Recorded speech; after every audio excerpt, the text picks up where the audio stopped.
Hello, good morning friends. स्वागत है आप सभी का हमारे YouTube channel Divya steno classes में। आज का डिक्टेशन उच्च गति अभ्यास खंड 2 का प्रतिलेखन संख्या 53 है। आज का डिक्टेशन 100 वर्ड पर मिनट पर होगा। तो चलिए स्टार्ट करते हैं अपना डिक्टेशन। स्टार्ट। महोदय, मैं मानता हूँ कि यदि हम चाहे कि किसी भी भाग को अपनी इच्छा के अनुकूल बना ले तो यह संभव नहीं हो सकता। किसी भी देश में जितने लोग बसते हैं उन लोगों के हृदय में जो भावनाएं पैदा होती हैं, उनमें जो विचार उठते हैं, उन्हीं से भाषा निकलती है।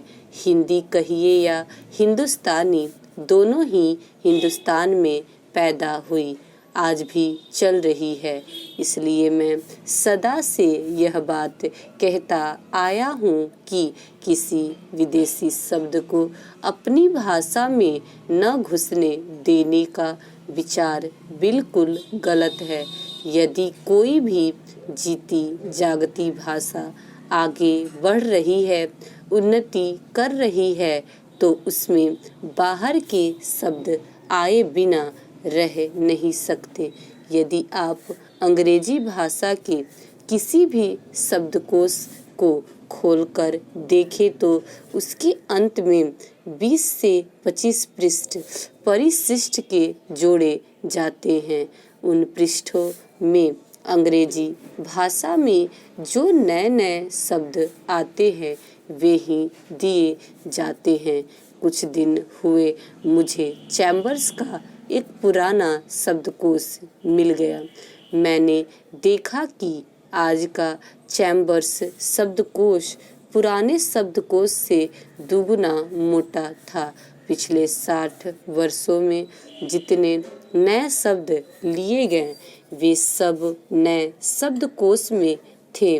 विदेशी भाषा के जो शब्द प्रचलित हैं, यदि उन्हें निकाल देने का प्रयास किया गया तो भाषा का रूप ही दूसरा होगा।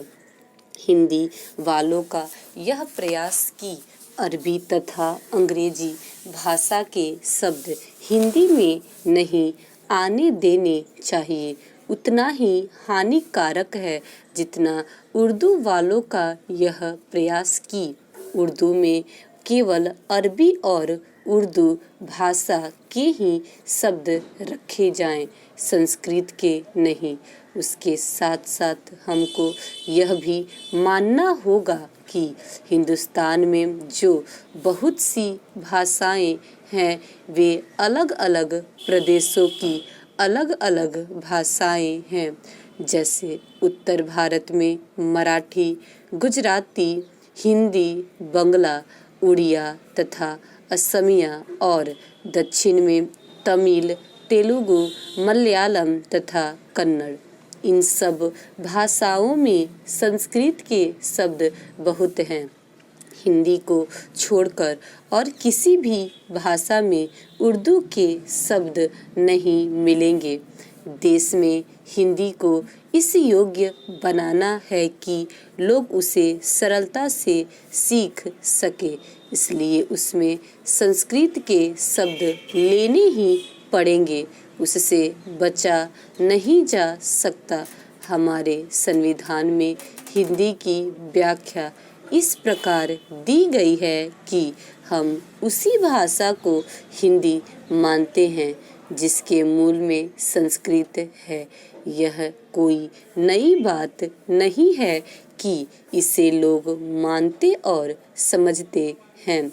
आज लोग कुछ ऐसी हिंदी लिखने लगे हैं जिसमें संस्कृत के बड़े बड़े शब्द अधिक आते हैं, जो मेरे जैसे आदमी को, जिसने संस्कृत नहीं पढ़ी है, समझ में ही नहीं आते। जो व्यक्ति संस्कृत या अरबी भाषाओं में से किसी को भी अधिक नहीं जानते, परंतु अच्छी हिंदी या हिंदुस्तानी लिख सकते हैं, उनको इतना समय नहीं कि वे संस्कृत और अरबी के बड़े बड़े शब्द ले, वे तो छोटे शब्दों में ही अपना काम निकाल लेते हैं। बड़े शब्द लेने हो तो वह दूसरी चीज है।